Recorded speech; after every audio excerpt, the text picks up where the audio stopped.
Hello दोस्तों, नमस्कार। स्वागत है आपका अपने यूट्यूब चैनल महाकाल क्लासेज पर। मैं विपिन शर्मा आपको बहुत बहुत धन्यवाद देता हूं। तो आज हम चर्चा करेंगे एक बहुत ही महत्वपूर्ण टॉपिक आनुवंशिकी के बारे में। जैसा कि आप सभी को पता है कि ये आनुवंशिकी टॉपिक सभी विगत परीक्षाओं में पूछा जाता है और आने के चांसेज भी इसके बहुत होते हैं। आनुवंशिक टॉपिक ऐसा है कि इस पर एग्जामिनर की दृष्टि जाती ही जाती है। वो 1 न 1% तो हर कम्पिटिटिव एग्ज़ाम में देता ही देता है। तो इसीलिए हम भी आपको कुछ ऐसे प्रश्न जो आए हुए भी हैं और नए प्रश्न भी इस क्लास में चर्चा करने वाले हैं। तो आप एंड तक बने रहिए हमारी इस क्लास में। तो आइए अब हम शुरू करते हैं आज के हम कुछ प्रश्नों के साथ। पहला प्रश्न है आपका कि आनुवंशिकता के जनक कहे जाते हैं। आप सभी को पता है कि आनुवंशिकता के जनक किसे कहा जाता है। तो आनुवंशिकता के जनक हमारे यहाँ पे हो जाएंगे कौन? मेंडल। आनुवंशिकता के जनक होते हैं मेंडल। मेंडल को कहा जाता है। अगला प्रश्न है कि आनुवंशिक इकाइयाँ हैं। थोड़ी टाइपिंग मिस्टेक हो गई है इसमें। आनुवंशिक इकाइयाँ हैं तो आनुवंशिक इकाइयों के रूप में हम जीन्स को जानते हैं। अगला प्रश्न है आनुवंशिक यूनिट अर्थात जीन्स होते हैं केंद्रक झिल्ली में, गुणसूत्रों में, लाइसोसोम में, कोशिका कला में। तो जो हमारे जीन्स होते हैं वो पाए जाते हैं गुणसूत्रों में। कहाँ पाए जाते हैं? तो ये प्रश्न एसएससी जीडी 2011 में आया हुआ प्रश्न है। अगले प्रश्न पे हम चर्चा करेंगे कि जीन्स हैं यकृत का एक भाग, आरएनए का एक भाग, क्रोमोसोम का एक भाग, डीएनए का एक भाग। तो आप सभी जानते हो कि जीन्स होते हैं जो हमारे डीएनए का भाग होते हैं। चलिए हम अगले प्रश्न की ओर कि सर्वप्रथम प्रयोगशाला में जीन का संश्लेषण करने वाले वैज्ञानिक हैं। तो सर्वप्रथम प्रयोगशाला में जीन का संश्लेषण किस वैज्ञानिक ने किया?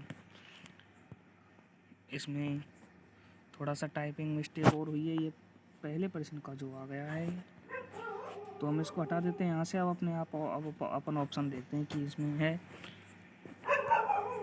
कि सर्वप्रथम प्रयोगशाला में संश्लेषण जीन का संश्लेषण करने वाले वैज्ञानिक मेंडल, डार्विन, वाटसन, खुराना। तो इसका राइट आंसर हो जाएगा हरगोविंद खुराना। डॉक्टर हरगोविंद खुराना जिन्होंने सर्वप्रथम जीन्स को प्रयोगशाला में निर्माण किया था। एक जीन एक एंजाइम सिद्धांत का प्रतिपादन किसने किया था?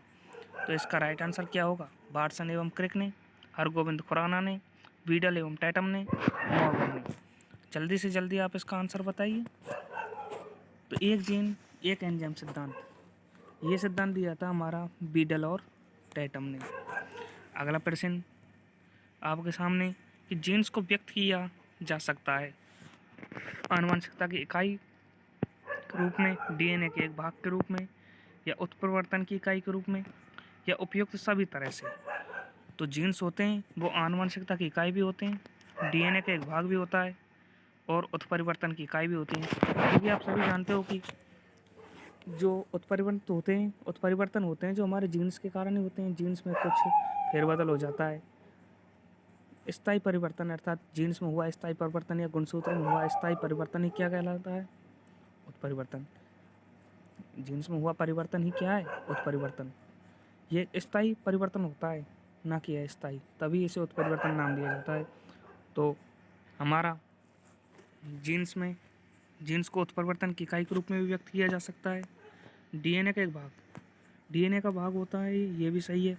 आनुवंशिकता की इकाई होता है अर्थात एक पीढ़ी से दूसरी पीढ़ी में लक्षणों को कौन जीन्स के द्वारा पहुँचाए जाते हैं। तो आनुवंशिकता की इकाई के रूप में कार्य करता है। तो इसका राइट आंसर हो जाएगा उपयुक्त सभी तरह से। चलिए अपने अगले प्रश्न की ओर चलते हैं। जीन्स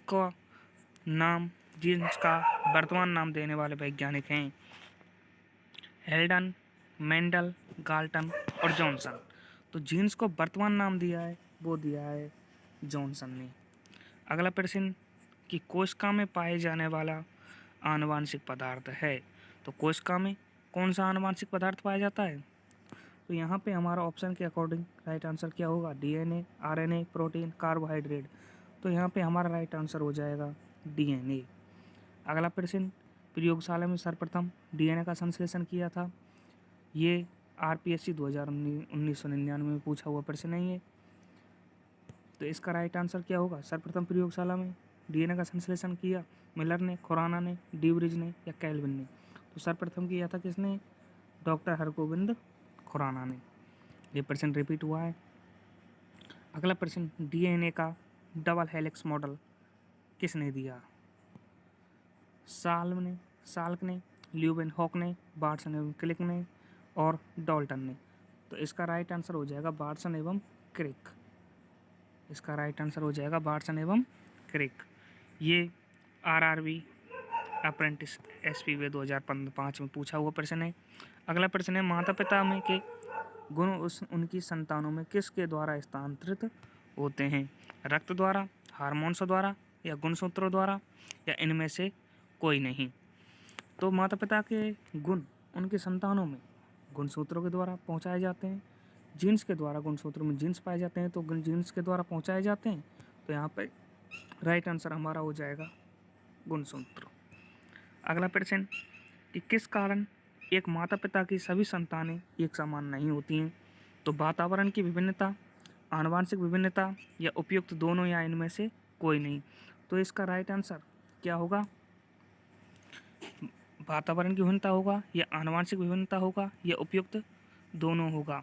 कि दोबारा से एक बार प्रश्न पढ़ लीजिए कि किस कारण एक माता पिता की सभी संतानें एक समान नहीं होती? वातावरण की विभिन्नता, आनुवंशिक विभिन्नता, उपयुक्त दोनों या इनमें से कोई नहीं? तो इसका राइट आंसर यहाँ पे हो जाएगा उपयुक्त दोनों। जो संतानों में विभिन्नताएं आती हैं वो आनुवंशिक विभिन्नताएं होती हैं और वातावरण की भी विभिन्नताएं हमारे बच्चों में आ जाती हैं। अगला प्रश्न हम देखते हैं यहाँ पे कि मनुष्य में द्विगुणित क्रोमोसोम्स की संख्या होती है।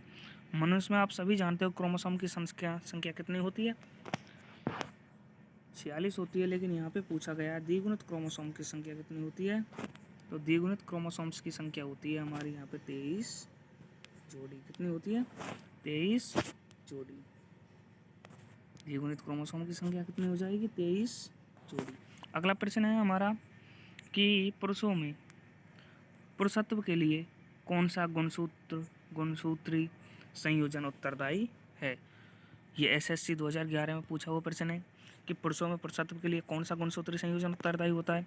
X0, XXX, XXX या फिर XX या फिर XY? तो यहाँ पे हमारा पुरुषों में कौन सा गुणसूत्री संयोजन होता है? XY। लेकिन महिलाओं में पाया जाता है XX। एक सामान्य मानव शरीर में कोशिकाओं में गुणसूत्रों की संख्या कितनी होती है? तो वो आप सभी जानते हो कि पुरुषों में हो या महिलाएं हो, सभी में गुणसूत्रों की संख्या कितनी पाई जाती है? 46। अगला प्रश्न हमारा कि मनुष्य में नर का गुणसूत्र सम्मिश्रण होता है। कि मनुष्य में नर का गुणसूत्र सम्मिश्रण होता है XY, XX, XXY, XYY। तो यहाँ इसका राइट आंसर हो जाएगा पुरुषों में कौन सा गुणसूत्र सम्मिश्रण पाया जाता है? XY। अगला प्रश्न है, नवजात शिशु में लिंग का निर्धारण वंशानुगत हुए गुणसूत्र द्वारा किया जाता है? माता के द्वारा, पिता के द्वारा या पिता का पिता या माता की माता द्वारा? तो एक नवजात शिशु में होता है जो उसमें जो लक्षण आते हैं अपनी माता और पिता से आते हैं, लेकिन उसमें जो लिंग का निर्धारण होता है कि वो लड़की होगी या लड़का होगा, इसका निर्धारण कौन करता है? तो ये निर्धारण होता है उसके पिता द्वारा, क्योंकि पिता में X और Y गुणसूत्र पाए जाते हैं लेकिन माता में दोनों ही XX पाए जाते हैं। तो इसलिए लिंग निर्धारण किससे होगा? माँ पिता के गुणसूत्रों द्वारा। अगला प्रश्न है हमारा कि एक सामान्य मानव शुक्राणु में ऑटोसोम्स की संख्या कितनी होती है? ऑटोसोम की संख्या अब आप समझ गए हो ऑटोसोम कितने होते हैं? 22 जोड़ी। टोटल गुणसूत्र कितने होते हैं? 23 जोड़ी। ऑटोसोम्स कितने होते हैं? 22 जोड़ी। 13वीं जोड़ी जो होती है उसे क्या कहते हैं? क्रोमोसोम्स। जैसा कि हमारा एक प्रश्न आया भी था इससे पहले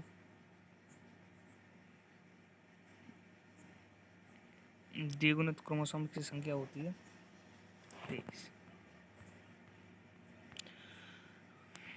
तो इसी के साथ हमारी ये क्लास कंप्लीट करते हैं। हम आपसे विदा लेते हैं। मिलते हैं ऐसे ही और अगले सेशन इसके दूसरे पार्ट में, जिसमें इससे भी अच्छे और क्वेश्चन होंगे, कुछ आए हुए क्वेश्चन होंगे, कुछ हम नए भी डालेंगे।